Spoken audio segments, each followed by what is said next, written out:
밸류 프로그램이 잘 되면 한국 시장이 바뀌고 밸류 프로그램이 잘 안 되면 한국 시장이 안 바뀌고, 이런 이분법적인 사고는 사실은 올바르지 않다라고 보고 있고, 코리아 디스카운트를 받고 있는지에 대해서 근본적인 원인이 뭐냐라고 봤을 때는 결국에는 주주로서의 가치를 상실한 상태, 즉 지배주주와 일반 주주의 어떻게 보면 이해관계가 일치하지 않았다. 그것이 사실 해결이 되면은 저평가는 자연스럽게 해소가 되는 거거든요.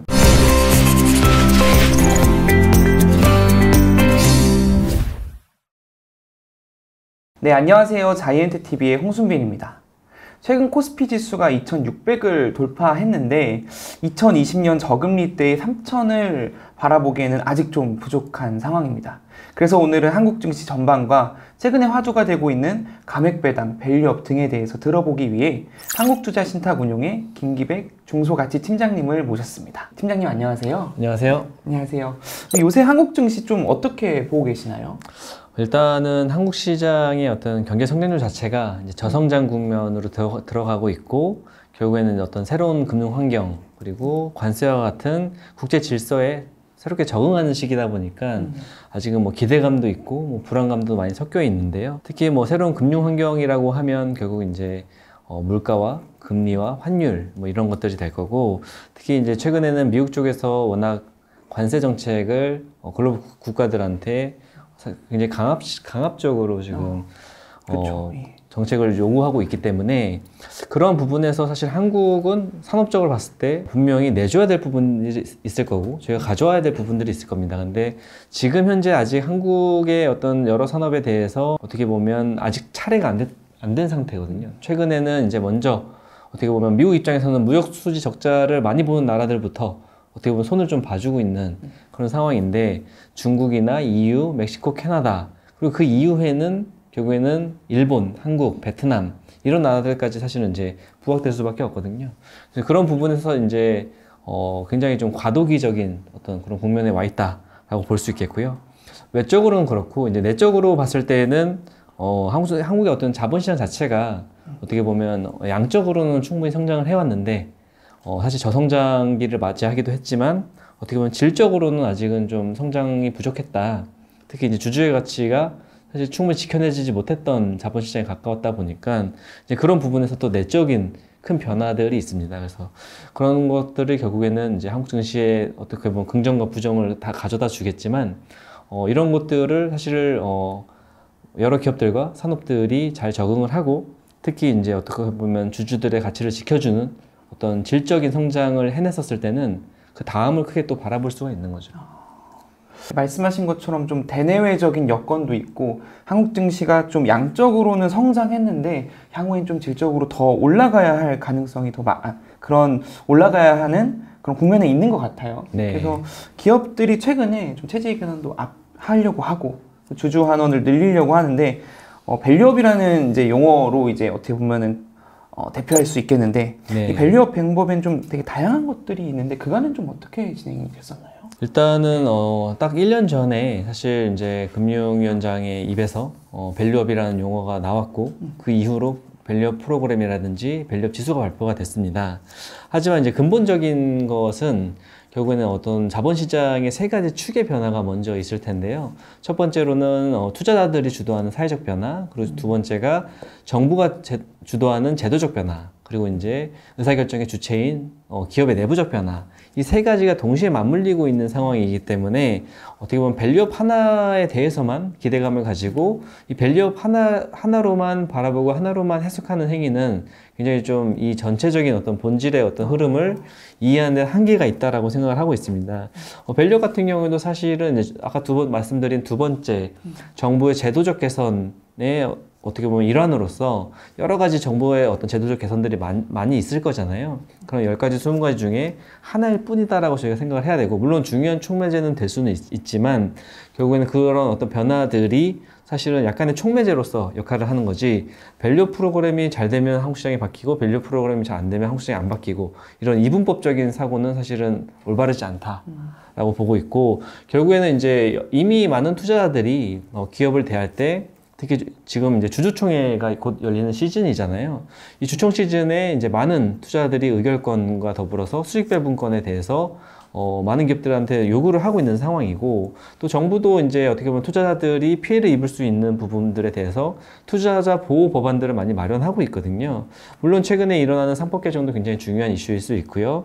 상법 개정뿐만 아니라 사실 여러 가지 제도적인 부분들이 다 걸려져 있는데, 그러한 부분에서 결국에는 이제 작년에 밸류 프로그램 같은 경우에는 기대감도 좀 많았고 사실은 또 실망감도 있었던 건 사실이지만, 그거 하나가 사실은 시장을 바꾸고 안 바꾸고의 어떤 주체가 아니라 결국에는 한국이 왜 사실은 가치 대비 가격이 굉장히 싸게 거래가 되고 있고 저평가가 심하고 코리아 디스카운트를 받고 있는지에 대해서 근본적인 원인이 뭐냐라고 봤을 때는 결국에는 주주로서의 가치를 상실한 상태, 즉 지배주주와 일반 주주의 어떻게 보면 이해관계가 일치하지 않았다.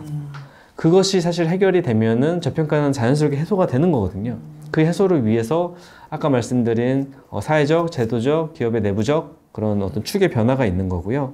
실제로 이제 많은 기업들이 그냥 제도적인 것들에 대해서 말만 하고 끝난 것이 아니라 작년에도 사실 뚜렷이 나타났지만 기업들의 배당 성향이 증가하고 있고요. 특히 자주 소각을 동반한 자주 매입이 동반되고 있기 때문에 과거와는 전혀 다른 모습이다. 특히 자사주 소각 같은 경우에는 저희가 눈여겨볼 필요가 있는데, 소각을 과거에는 한국 기업들은 잘 안 했거든요. 그렇죠. 예. 왜냐하면 지배주주 입장에서는 사실은 소각을 하는 행위 자체가 어떻게 보면 기업의 부가 나간다라고만 생각을 했었던 건데, 사실 그게 이제 총 주주들 입장에서 모두의 가치가 올라가는 굉장히 좋은 행위임에도 불구하고 과거에는 그런 것들이 잘 없다가 결국에는 어떤 기업들의 세대 교체나 어떤 자본 배치의 변화 이런 것들의 시대가 사실 도래하면서 결국엔 자사주 소각들이 2022년 이후부터 꾸준하게 늘어나고 있거든요. 사실 10년 전만 하더라도 한국 기업들의 자사주 소각 건수는 연간 10건도 안 됐습니다. 그때에도 상장 기업의 수가 사실은 한 1,600개 이상 상장이 되어 있음에도 불구하고 소각이 거의 없다가 22년도부터 사실은 조금씩 늘어나기 시작하면서 23년도에는 사실 거의 한 90건까지 늘어났었고요. 24년도 같은 경우, 작년 같은 경우에는 200건이 넘게. 굉장히 많이 늘어났네요. 자사주 소각 건수가 그만큼 늘어났다라는 거는 지배주주와 일반 주주 이해관계가 일치되는 그런 기업들이 많아졌다라는 것이고, 그런 것들이 어떻게 보면 일시적으로 한 번 하고 마는 것이 아니라 사실은 이제 큰 회사들부터 지금 이미 주주환원 정책을 발표하고 있잖아요. 맞습니다. 밸류 공시라고 여겨지는 기업가치 재고 계획을 발표하고 있고, 그게 아니다 할지라도 주주환원 정책을 보통 3개년 단위로 발표를 하고 있거든요. 이것을 정책화한다는 것 자체가 사실은 이제 굉장히 큰 변화고, 그런 어떤 모습들을 저희가 지켜보면서 많은 기업들이 지금 변화를 하고 있고, 이게 1년 만에 다 바뀔 수 있는 게 아니지 않습니까? 그렇소. 기업들마다 사정이 다 다르고 비즈니스 모델이 다르고 어떻게 보면 지배구조의 상황이 다르기 때문에 이게 앞으로도 계속 일어날 일들이라는 거죠. 그래서 그렇게 봤을 때는 작년에도 변화들이 굉장히 많았다라고 평가할 수 있을 것 같습니다. 말씀하신 것처럼 사회적 그리고 제도적 기업 내부적인 이런 변화들이 좀 세 개의 축을 이뤄서 한국 자본시장이 계속 변화하는 것 같아요. 자사주 매입 소각도 많이 하고요. 네.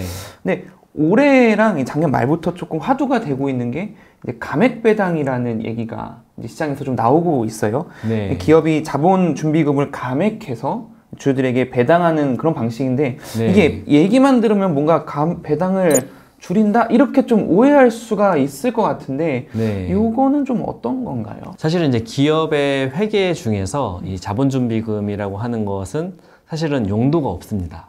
그냥 법정 준비금처럼 그냥 예치해 놓는 자금인데, 예. 사실은 이것을 미처분 이익잉여금으로 전환을 했었을 때 그거를 배당으로 재원을 사용할 수 있고, 그렇게 그 재원을 바탕으로 한 배당은 비과세 배당이 되거든요. 그것이 왜 비과세가 되냐라고 보면, 이 돈은 벌어서 기업들이 어떤 영업 활동을 통해서 만들어낸 어떤 소득이 아니라 결국에는 또 그분 총 주주들의 출자한 돈을 다시 이제 회수한다라는 그런 개념을 가지고 있기 때문에 사실 세금이 없는 것이 굉장히 큰 특징점이라고 볼 수 있고, 저희가 은행에 예금만 하더라도 15.4%를 떼고 채권에 투자하더라도 당연히 15.4%를 떼잖아요, 저희 맞습니다. 이익금에. 근데 비과세라는 건 굉장히 좀 일종의 자본시장에서는 좀 충격적인 어떤 그런 매력을 사실 가지고 있는 거거든요. 그래서 이제 이러한 어떤 감액 배당을 하기 위해서는 이게 주총 의결 사항이기 때문에 기업이 사전에 정기주총을 통해서나 아니면 임시주총을 열어서 그것을 통과시켜야지 전년도에 통과를 시켜야 그 회기년도에 대한 배당을 지급할 수 있습니다. 지금 배당을 지급하는 기업들은 다 2024년도 기업의 영업활동한 것에 대한 배당이잖아요. 그렇기 때문에 사실은 작년 하반기에도 보면 임시주총을 열어서 이 자본준비금을 이익잉여금으로 전환시키는 기업들이 꽤 많았습니다. 실질적으로 통계를 보면 한 작년에 자본준비금을 이익잉여금으로 전환시킨 기업의 수가 한 60개 정도 됐었거든요. 60개. 네. 물론 그 기업들이 모두 다 배당을 많이 하거나 그러진 않았습니다만 그 중에서도 수십 개의 기업들이 굉장히 유의미한 큰 높은 배당을 줬고요. 그 중에는 어떻게 보면 막 배당 수익률이 20%가 넘어가는 폭탄 배당을 주기도 했습니다. 그러니까 이게 비과세라는 것 자체가 어떻게 보면 단순히 세금이 없는 것뿐만 아니라 일반적인 예금이나 모든 금융상품의 15.4%의 과세가 된다는 것을 감안했었을 때 역으로 생각하면 18%를 더 주는 거거든요. 예.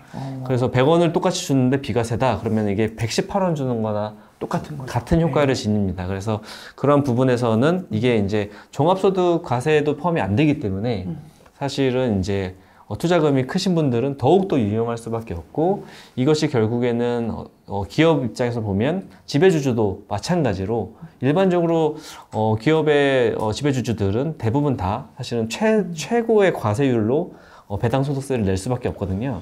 그렇게 되면 이제 100을 받으면 그중에 49.5%를 세금으로 내야 됩니다. 절반을 세금으로 내야 되는 것들이 사실은 일반 세금만 내줘도 완전 땡큐다 할 텐데 이게 세금이 없다라는 거는 굉장히 어떻게 보면 너무나도 좋은 의사결정이고 투자 결정이고 이것을 반대할 주주가 있겠습니까? 그렇죠. 지배주주이건 일반주주이건 모두 다 반기는 정책이기 때문에 이러한 부분들은 사실 이름이 어떻게 보면 저희가 감액배당이라고 쓰지만 비과세 배당으로 읽는다라고 생각을 하시면 더 좋을 것 같아요.